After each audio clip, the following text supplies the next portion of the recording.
Hello and welcome to Shaman Sister Sessions, episode 69. I'm Michelle Hawk and I'm here with my shaman sister, Katherine Bird. And thank you so much for joining us for this podcast today. This offering grew out of our friendship, our sisterhood, and our conversations about what it means to be a seeker, what it means to be a light warrior, and what it means to do this work in the world personally and professionally. Thank you so much for joining us. And today we are speaking about ritual and sacred practice. This is something as I was sitting with our topic choice for today, I thought, well, ritual and sacred practice isn't only unique to the human experience, it's part of the earthly experience as a whole. So we'll be speaking about some of those aspects today and how we can dive a little bit more into the significance of ritual, what that means, and how we can find more of that sacred practice and create more of that sacred practice in our lives. So thank you for joining us. Kat, how you doing? Amazing. So good. Yeah. So glad to hear it. Yeah, things are great. Yeah. Starting up Healer's Process. So that's just been super fun to be working with people on their archetypal energies. And there's always such amazing conversations to be had when we start looking at these different, ways of being that we are in the world. So I've been having a lot of fun with that. Awesome. Oh, that sounds so great. I get to, this is very semi-related, mostly not related, but I'm just really jazzed about it. I got to do some equus work over the weekend. I got to do some equine facilitated mentorship, not really therapy. It wasn't super therapy, but it was, sort of like coaching with the horses. And I got to be on the receiving end of this, and it was so amazing. I'm so jazzed about it, and it definitely kickstarted a lot of inspiration for me, and looking at the ritual and sacred practice. Horses are one of the non-human animals that we see exhibiting some of these tendencies, and we'll get to talking about how that looks as well. But so with ritual, part of our timing for choosing to do this topic today was in light of the approaching summer solstice. And so as we're considering, I want to plant that seed in your mind as we're considering how do we work with the solstice energies.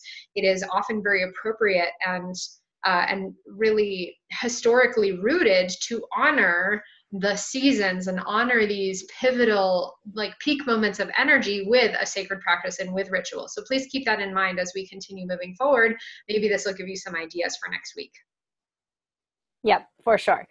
And so what are we talking about here as we're talking about ritual and sacred practices? And so I think probably we have different concepts of what this means. So let's kind of break down, like, Michelle, what would you say what is ritual to you? Ritual to me means taking it out of the realm of any spiritual practice, but a ritual is anything that we are doing intentionally and on purpose in order to honor or invoke, but primarily honoring energies, or we can honor energies, we can honor rites of passage, we can honor significant events. And so I think ritual is partially the honoring, but also partially intentionality. But it's a very much on purpose calling in and invoking and witnessing and holding in sacredness something. And we'll talk more about what some of those things are. But, it's a difference, I think. We can have rituals, perhaps of like the marriage ritual is a very common and well-known one. There's like, all these traditions around it of, the bride wears white and the people sit on this side and you say the things and you have, it's sort of a prescriptive ritual.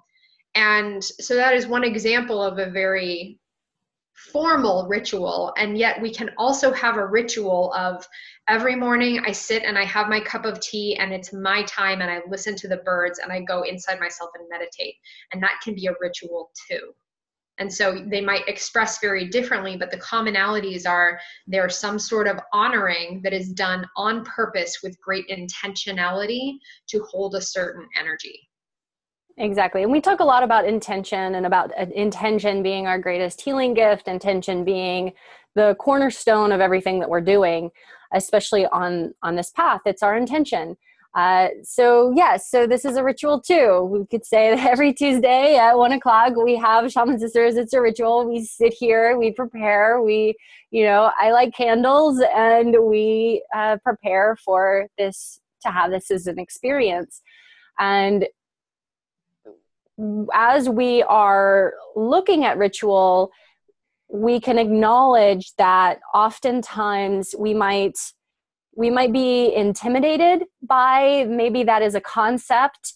If we're sort of more new to metaphysics or esoteric studies or these different things, we might kind of feel separate from that. But to realize that ritual is a part of our everyday life, it is something that we are naturally drawn toward. We can see it throughout time in every place on the planet. Ritualized experiences that run the gamut from being very tiny and hardly noticeable to being extravagant, long, more ceremonial even experiences. And that, we're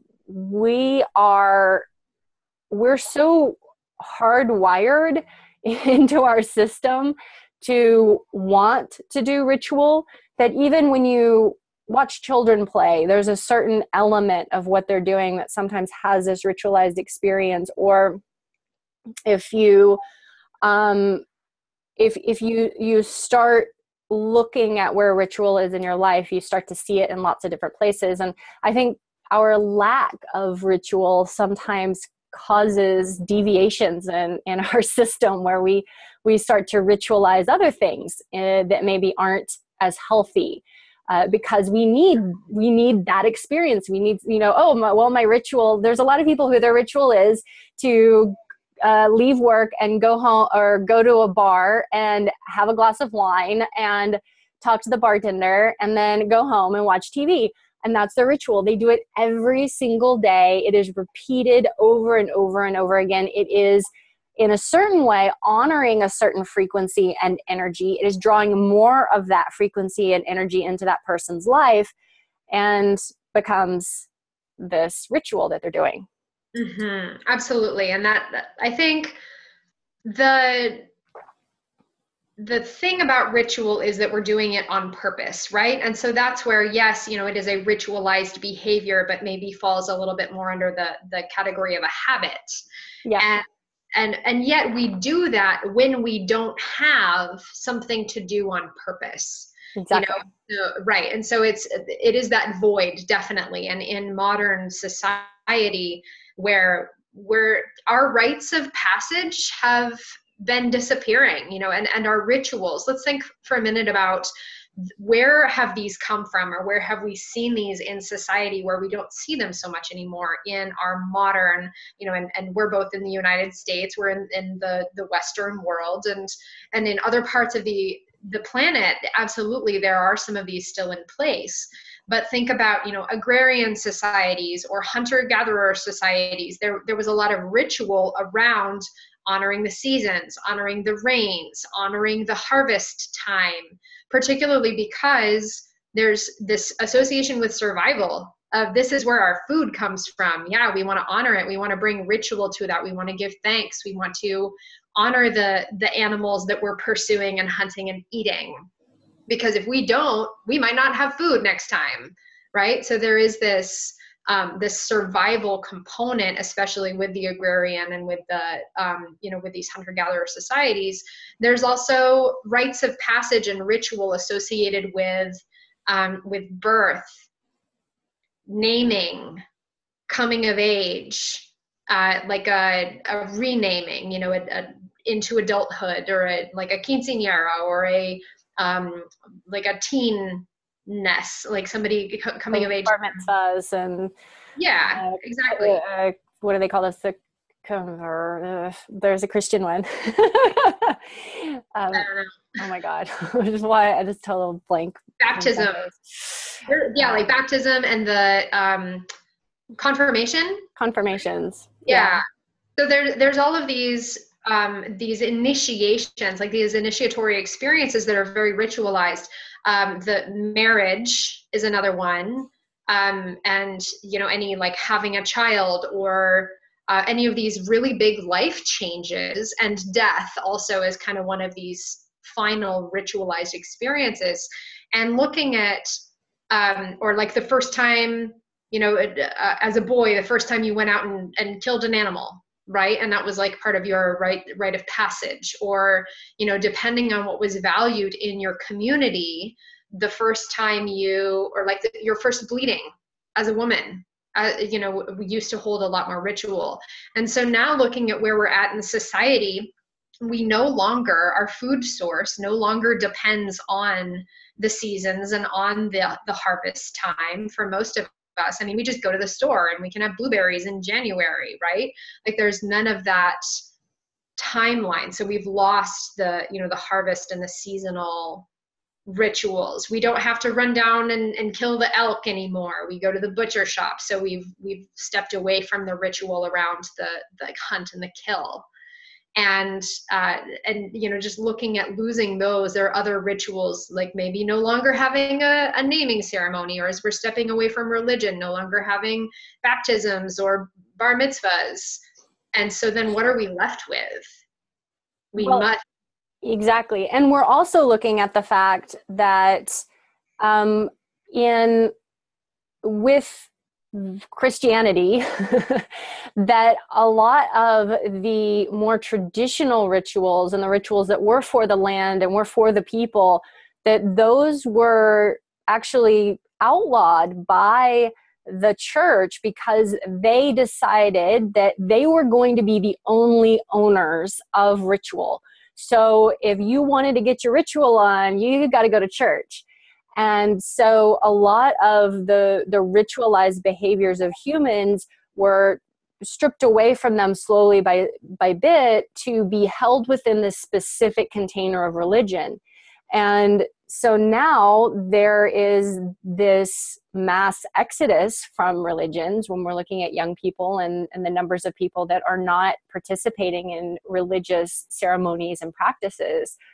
And so there are a huge number of people who have no ritual experiences in their lives at all. It's just not a thing that they're able to connect to that.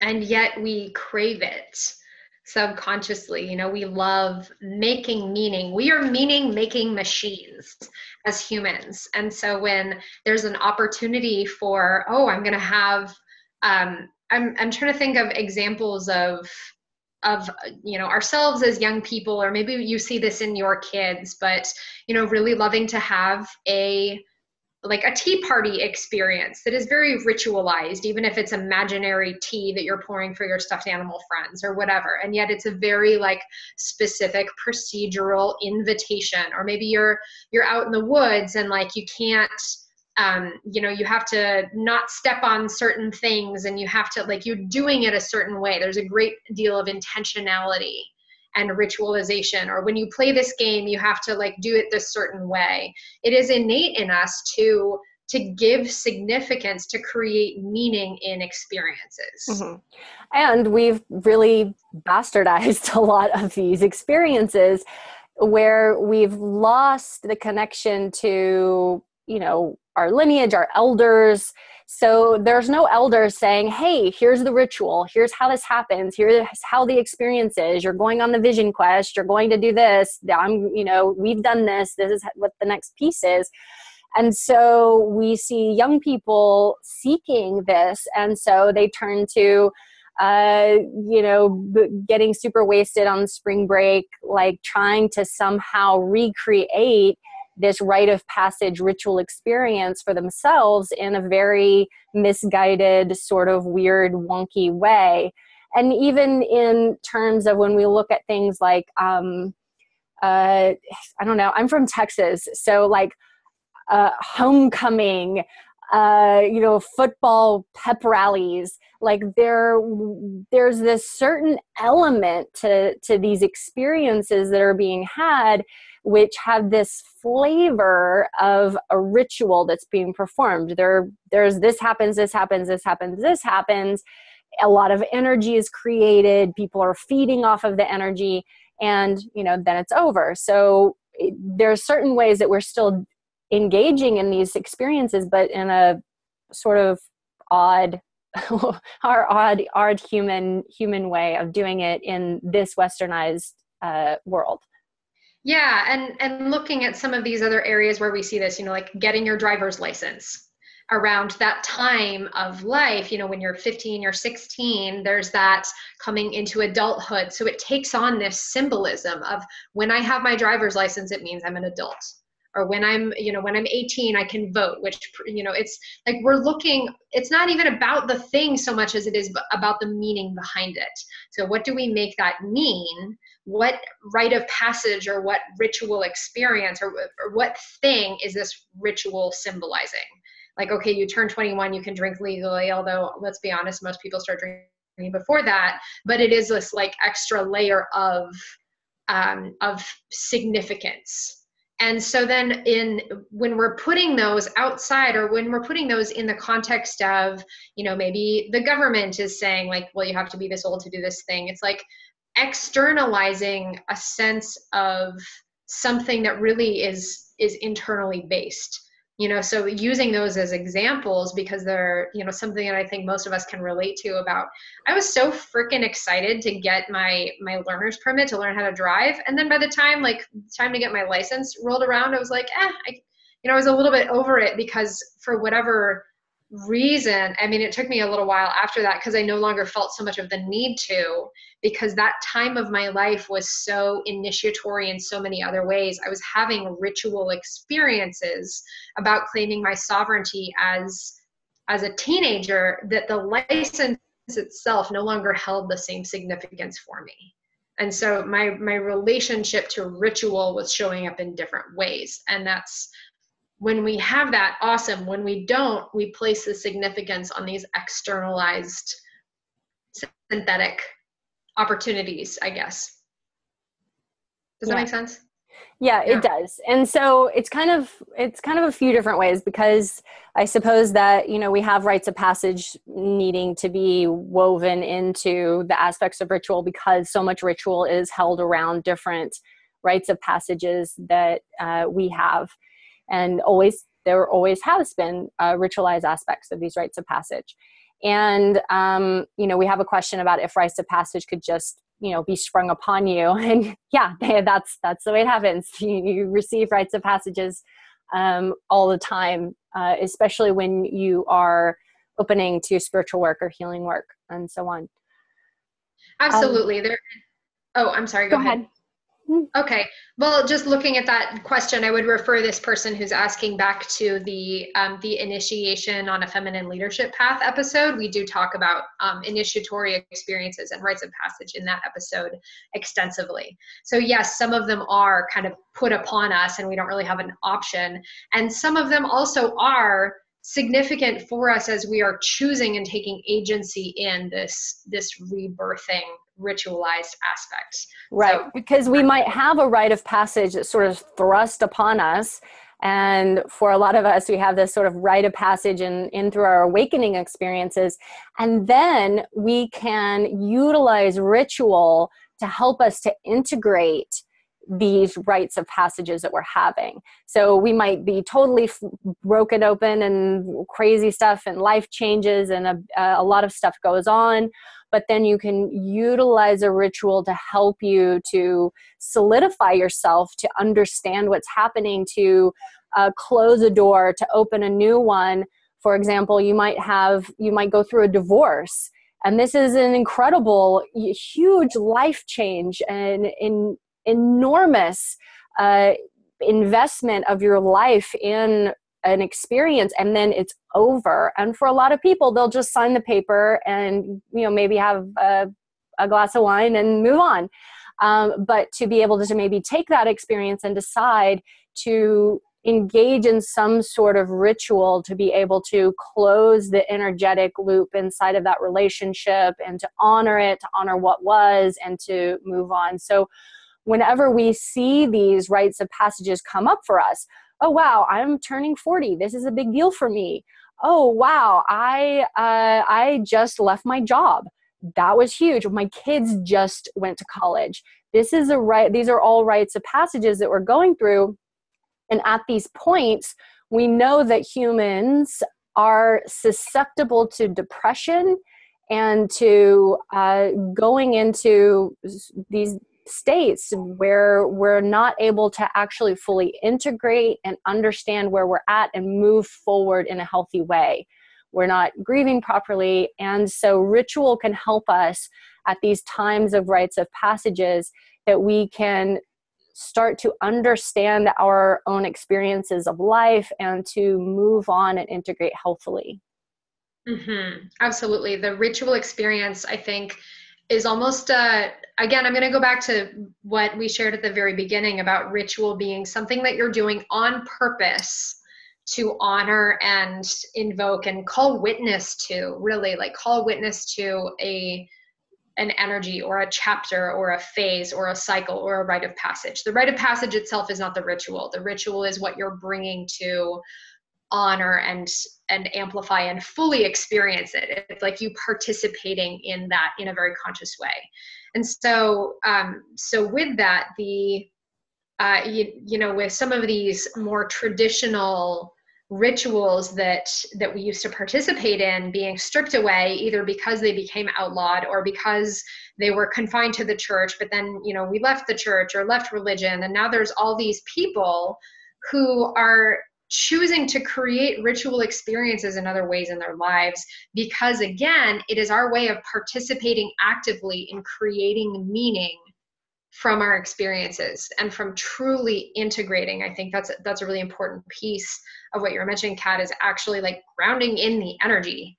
Because imagine, like, if we have a big experience, you use the example of a divorce, like all of a sudden that part of your life is gone. All of a sudden, like that person that you were in this connection to, in this relationship to, is no longer in your life in that way. So like, who are you now in that space? What is your new identity? Like this is a total opportunity for rebirth. And again, just to use that as an example, but you can use anything. So say, for example, you leave your job that you've been at for 10 years. That's a big shift. This is a really enormous, completely identity altering thing. And a lot of times there's either a sense of like let down, I guess, if we don't do anything to honor it. It's like just right. Right. And then we're sad and upset because somehow we don't mean as much, right? We actually take it in as some sort of reflection on ourselves. Oh, no one threw me a big party for my birthday. It means something. And it's like, well, what did you really want the party for?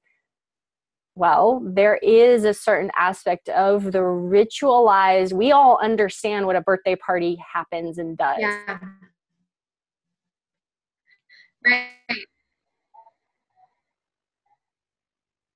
There you are. We were losing you for a second. What'd you say after we all understand? Yeah, we all understand after a what a birthday party. We understand what that is.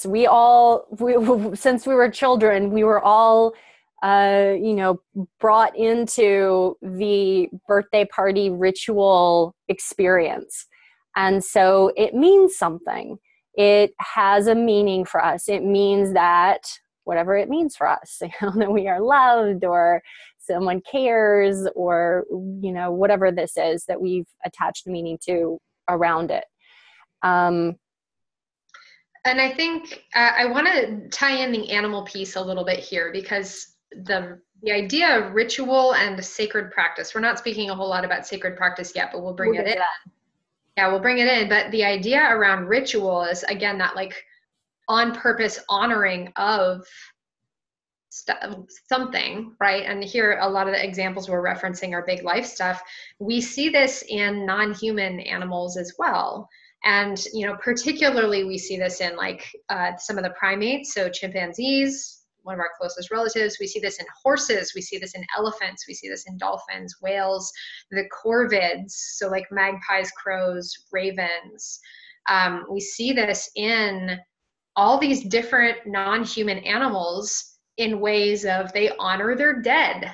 They honor new babies. And very, you know, sometimes elaborate behavioral, like totally unmistakable, like they're doing it on purpose. Absolutely. There's no way that would be random. So again, with that, like on purpose honoring and witnessing of an event. There, you know, all the elephants standing in a circle around a new baby and the mom and like touching the baby with the trunks, or the dolphins who's one of the members of the pod passes, and they take turns like lifting the deceased dolphin up to the surface of the water and carrying the dolphin for hours before letting it fall to the bottom of the ocean, but that like bringing it up to the life, and the magpies standing around in a circle around the deceased magpie and cawing.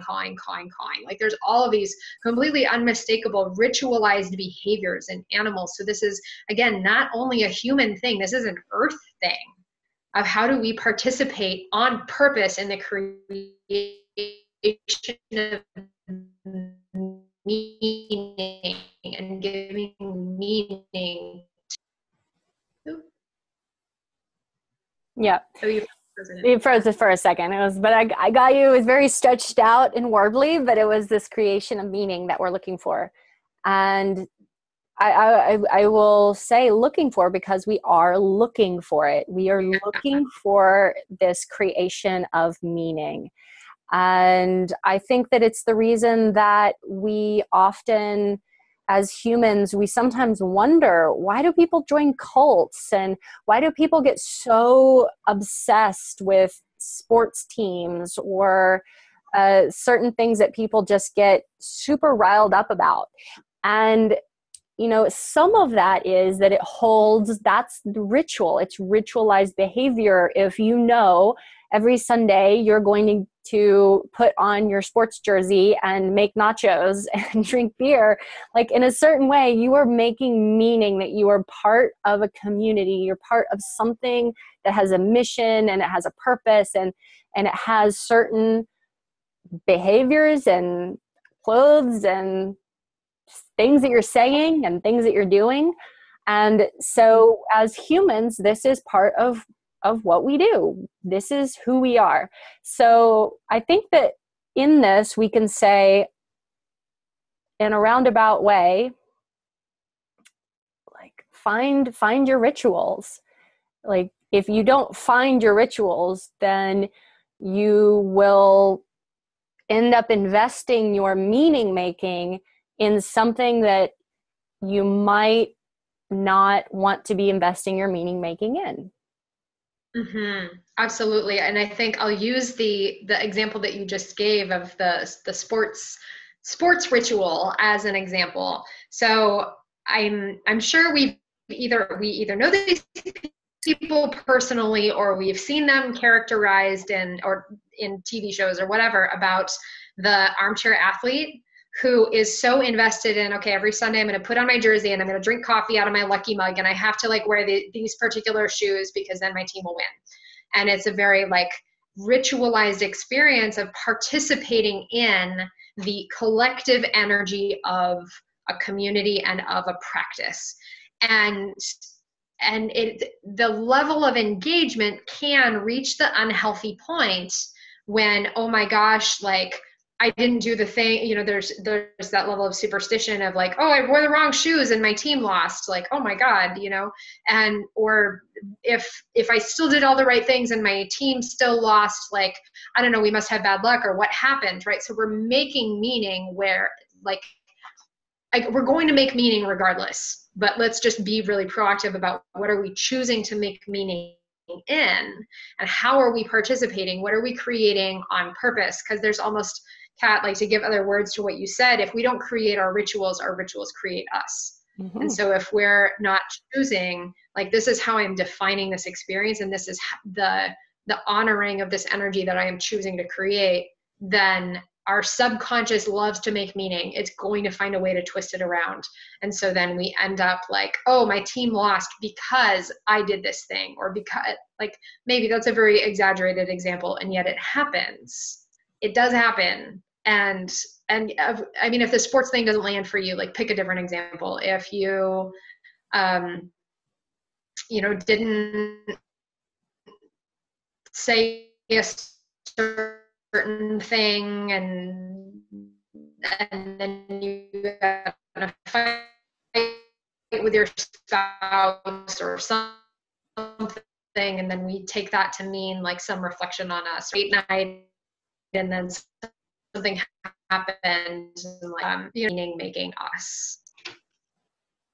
Yeah, it was a little squirgy, if that's a word, during that part. But basically we are going to make meaning. So make your own meaning. And so I think that this comes into both ritual, and then as we're looking at sacred practice.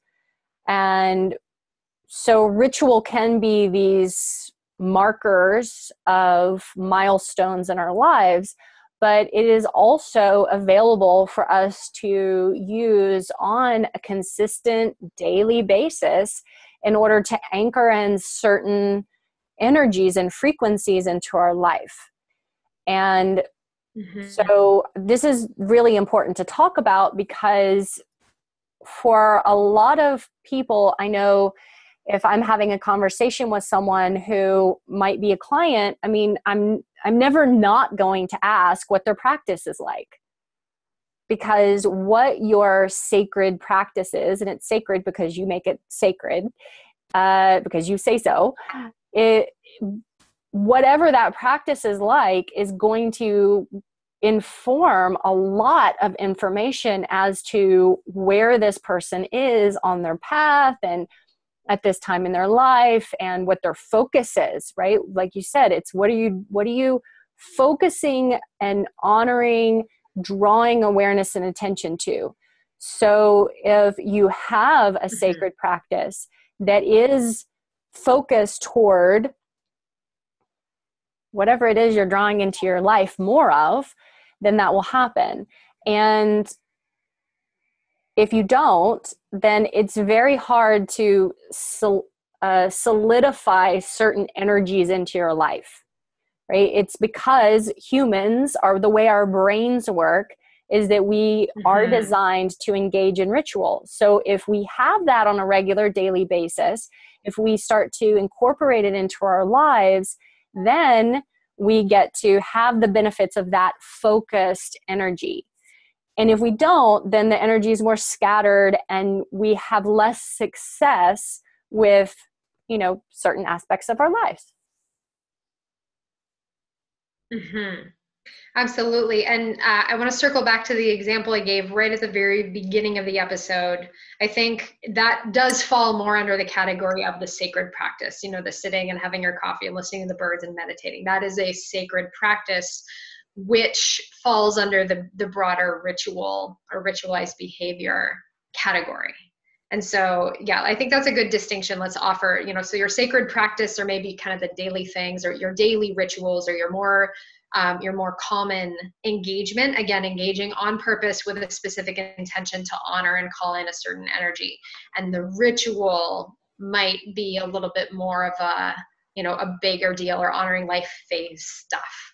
And yet there are a lot of, they fall under that same umbrella. So looking at how can we participate actively in creating and making more sacred practice and ritual experiences in our lives.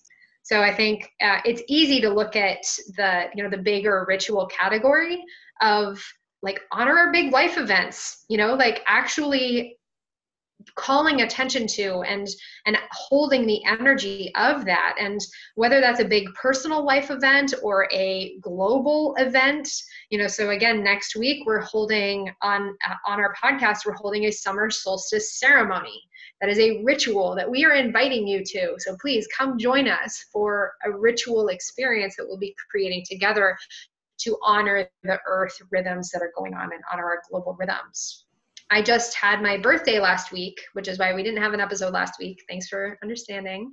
And part of my ritual was going off into the woods, no phone, no screens, no computer or anything, to just simply be present with myself in my body, in my own awareness, in my own space, and hit the reset reconnection button. That was a ritual experience for me that I do around every birthday. I take some time away to be with myself, and that is an honoring.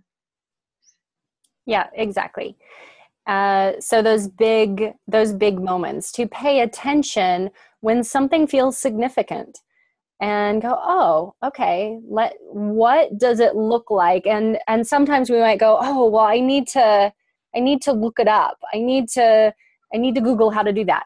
And oftentimes, if we allow ourselves, we will intuitively be guided as how to create rituals for ourselves. And, of course, look it up if you really want to, and, go to ritual and ceremony with other people and see what they're up to and what they're doing. But to allow yourself just to be inspired by, wow, I'm having this significant event in my life. What would it look like? Would it look like for me to honor this aspect of myself, this closing, this opening, this shift, this transition? And what would it look like? Okay, so I could look up online or read in a book, summer solstice ritual, and perform that ritual. Or I could sit in my meditation and just be present with, what does summer mean to me? What do the energies of summer bring? What does it feel like? Where would I go if I was going to have a ritual for honoring this time? What would I do? And the likelihood is that you will be inspired to do something, and to follow those inspirations and that inner guidance and that inner knowing, and allow yourself to make it up as you go along too is an important piece with ritual. That yes, there can be very subscribed ways of doing things for certain reasons and certain experiences. And also sometimes we hold ourselves back because we think we don't know enough to be able to engage in a ritual. Absolutely. I think in the, whenever we're working within certain traditions or certain lineages, there is usually a lot more of kind of prescribed, this is how this goes for a ritual. And yet there is freedom too, so if we're not working within a specific lineage or tradition, you can, just as long as it's authentic, as long as it's in integrity, as long as it's safe, go for it, quite honestly. And, as long as we're not hurting anybody, or as long as we're not like stepping on anyone's toes, and it does feel really authentic and expansive and healthy, or whatever it needs to feel for you, then I think there's a lot of freedom there, and there's a lot of permission to play. And Kat, I love, that idea about just go meditate. What does summer mean to me? Maybe it means you have a favorite outfit you wear in the summer, and you put on that outfit and you go outside in the sunshine and you dance around and you have a picnic, and it's your official start to summer because you're setting your intentions and honoring of welcoming in that flavor of energy, whatever that means to you. And again, that's in the Northern Hemisphere. We're off the t-shirts and sunscreen over here. I don't wear sunscreen, but we're off into well, but we can have, once as we gain more information and knowledge, and we work with teachers and lineages, and we read, and then we can start to incorporate these things into our own personal ritualized experiences. I'm doing a lot of study in Taoism and working with Qigong, and there's very specific things that you're doing all during the year based on the elements and the organ systems and the energies. And based on the kind of activities that you're doing and the kinds of foods that you're doing. And so when it comes down to it, you start to see, oh, okay, actually there's ritual everywhere because I'm living my life with intention. Absolutely. And same with alchemy, right? Which is one of the big things that I'm working with, studying and teaching right now. And granted, I'm wearing the wrong color for today because it's Tuesday and I'm wearing yellow, but that's okay. I'm all excited about it. Yeah. It's fine. I'm wearing the wrong color today too.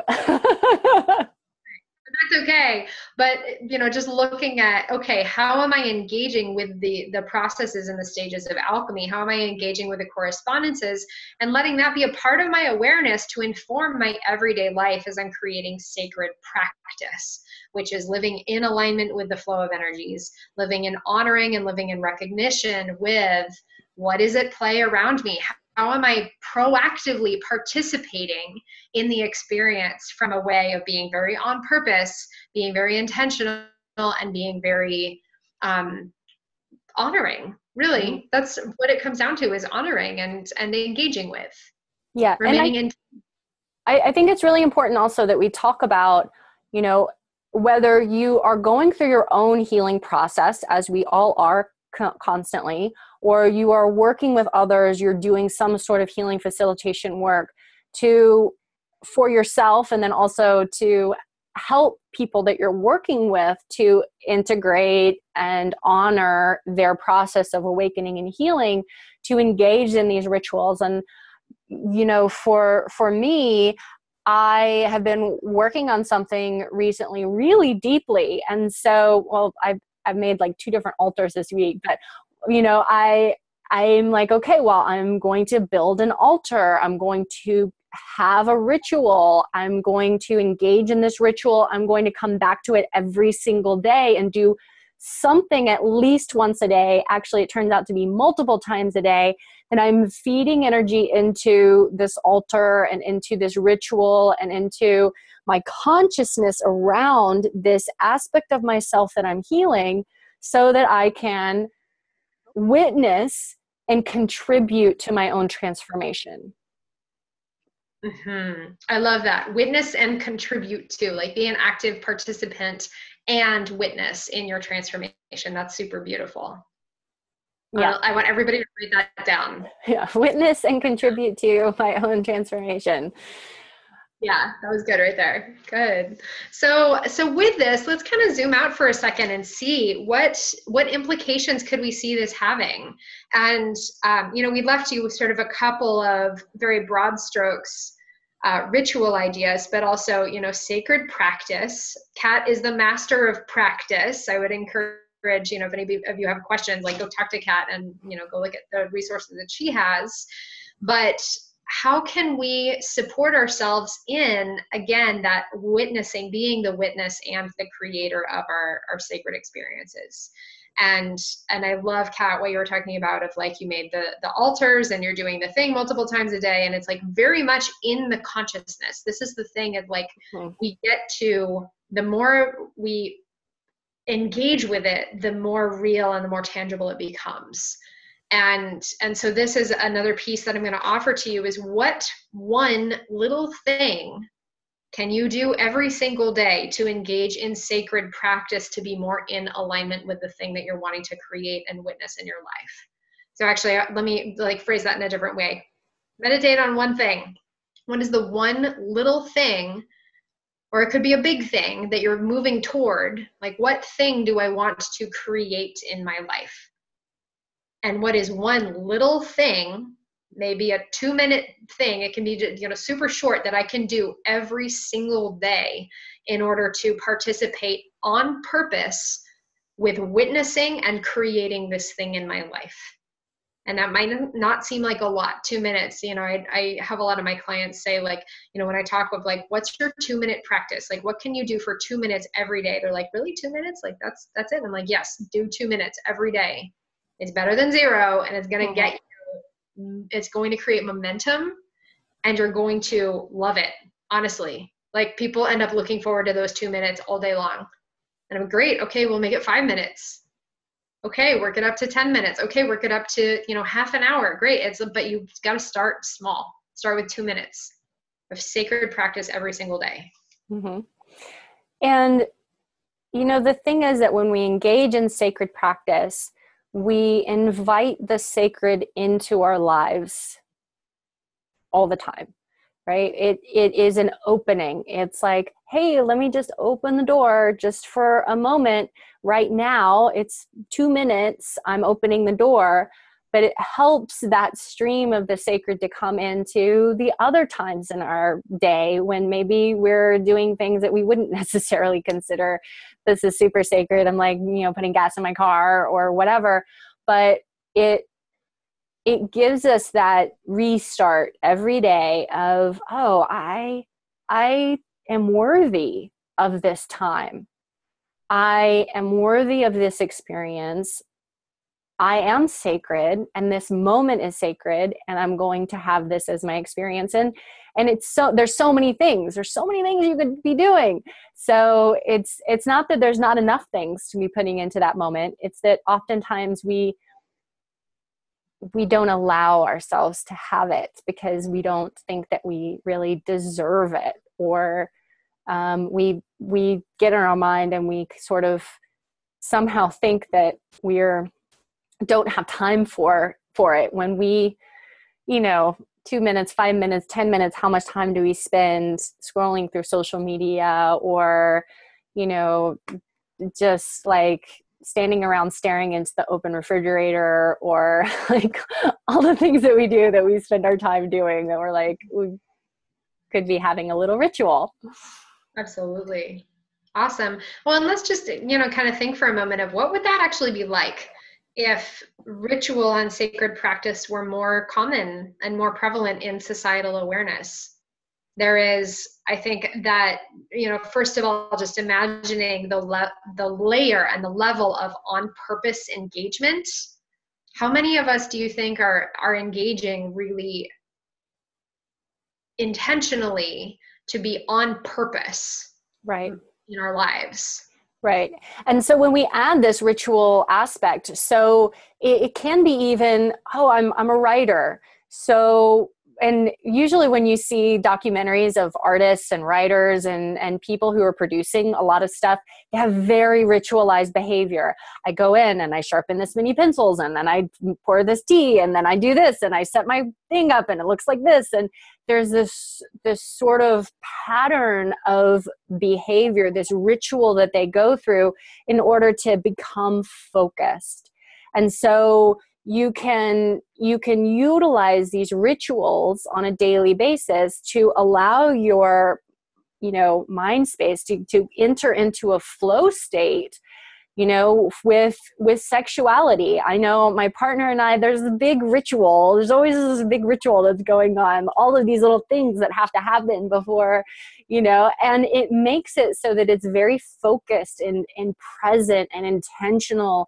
And like, we are both here together. We're both very present. We're both very focused on this experience with each other, which makes it amazing. Instead of just, oh, this is just another thing that we're doing today that we happen to be doing. Mm-hmm. Absolutely. Yeah. What are we doing on purpose in all areas? And so just, I don't know, I really like thinking about that. I like thinking about, like, how can I show up more on purpose? How can we all show up more on purpose? And so then imagine when some of those examples that we were beginning of, you know, the, like, you're done with your job and then you go hit a bar on the way home, and then you go watch TV and go to bed. And so that is usually not necessarily an on-purpose activity. It's usually more a, like, I don't have anything else to do, and that's how I decompress activity. Or the, you know, other things you mentioned, Kat, like the scrolling through the social media, or the, you know, how many of us are on purpose, like very intentionally just flipping through Instagram or flipping through Facebook? Like zero, right? I don't know. That's Sometimes I'm looking for cat videos. Right. Oh my gosh. Yes. I must find, like, the you know, all the silly quips on Facebook is like, no, that's not a thing we do on purpose. That's a thing that we do in a vacuum, or it's a thing that we do while we're waiting in line, or a thing that we do like while we're waiting for the water to boil. It's not a, like, on purpose engagement. And so when we shift by creating sacred practices, we're shifting our way of being to one of greater on purposeness, which does ripple out and impact other areas of our lives. When I am and granted, I mean, I have those times too. Like I flip through Instagram and like I look on Facebook and it's the thing. But it's not all the time. I find that when I am very much on purpose and when I do my practice and when I have my like, you know, my morning routine of like bone broth, lemon water, journaling, like some sort of movement thing, then I just am not drawn to be checking Instagram and Facebook. Like I don't even go on social media because I've set myself up to be more on purpose in my day. And it impacts the entire rest of my life, even if I only do 10 minutes of practice in the morning. Right.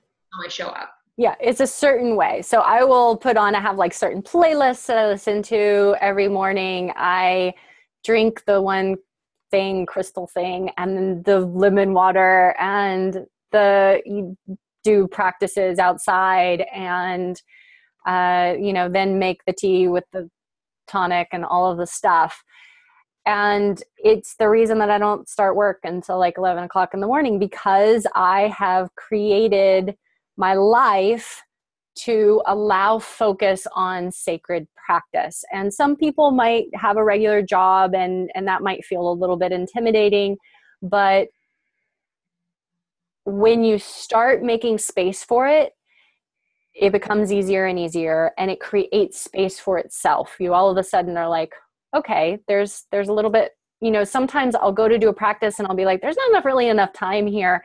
And somehow there's a spaciousness that can occur. And just doing something for a little bit of time makes a huge difference. Our sacred practices give us access to parts of ourselves that we are looking to, evolve, to grow, to see more of, and to show to the world. And our sacred practices are, these reflective points where we get to actually just be with ourselves instead of inundated with a bunch of other crap that's coming in, because in our modern world, we are constantly being informed from the external world. Mm-hmm. Yeah, and of course there are many kinds of sacred practice. We're giving examples of the sacred practices that bring us back inward. And there are also sacred practices that bring our energy outward. So, and we don't have to go into that. I feel like that's a different topic. But for right now, as we're wrapping up our time here, begin looking at areas of your life that you can show up with an on-purpose intention too. So whether this is in the ritual sense of, we're coming up on the summer solstice. I gave the example, I just had my birthday. That's a very ritual-worthy occasion. Maybe you have an anniversary, or starting a new job, or going on a trip, or you changing your name legally or something, or whatever the deal is of how can we or starting a new relationship, how can we bring ritual and intention to these life experiences to integrate them more, embody them more, and give them greater meaning. And then in the day-to-day, how can we set ourselves up for more on-purposeness by creating mini moments of intentionality through sacred practice. So those are kind of those two pieces. You are invited next week, which is Monday, June 18th, not on Tuesday, Monday, June 18th, for our summer solstice ritual. If you would like to join us, you are totally welcome to sit ritual with us next week, and maybe it'll give you some ideas. Wonderful. Thank you, Michelle.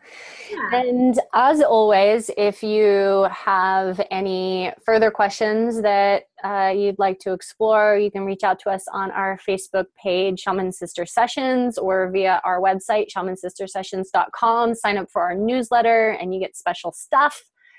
You can support our work, which we offer you for free for all of these 69 episodes, via Patreon. So that is patreon.com/Shaman Sister Sessions, and it's Patron. No, Patreon. facebook.com/shaman sister sessions. It is our joy to offer this for free. All this content is totally free to you. It does cost us to contribute or to produce and record and upload a podcast. So even $1 a month is helpful. We are so grateful to our contributors, especially to Kai and Jacqueline, who are our alchemical allies, and through their generosity have made this work possible for us to continue to offer for free to you. And Kat, any projects you have coming up that you want to share about?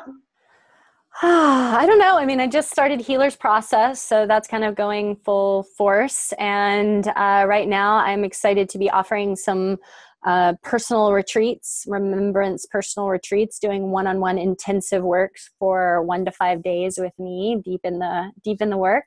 So that's what I'm focused on right now. And, you know, as always, I have more information about everything that I'm up to and different classes that you can take in your own self-study on my webpage, katherinebird.com. Mm-hmm. Awesome.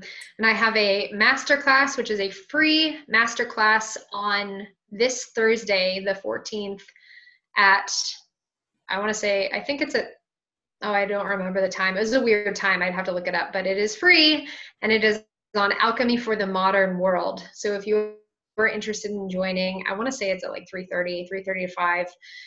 Please go ahead and either shoot me a message, michelle@joyofenergy.com. You can find it on Facebook. Just search for an event called Alchemy for the Modern World, or find me and sign up. Again, completely free. It is my joy to offer that to you. Let's talk about alchemy. And in terms of personal projects right now, I've had a lot of inspiration coming through about a new direction for my one-on-one work, which I will be revealing more about in the next month or so. But I've been sitting with a lot of changes, seriously remodeling some of my offerings, and I'm very excited to be sharing that with you in the next month or two. So please stay tuned. And again, next week's episode, we are not recording on Tuesday. We are recording on Monday, June 18th at 1 o'clock Pacific time. So same time, just a day earlier. And that is the summer solstice ceremony. So again, I encourage you to get the most out of this ceremony. Take a moment before then and sit with what is an intention that you would like to set? What items might you like to have with you for that? We will have some opportunity to engage, although we'll be a little bit less answering questions since we'll probably be in more of the ceremonial space. But you are totally welcome to join us for that, and let us know if there is anything that you would like for us to include, or include your intentions as part of the ceremony. Go ahead and please let us know before Monday so we can have that in mind as we go ahead. But thank you so much for joining us, and please keep us posted on how this lands for you. Yay. Bye.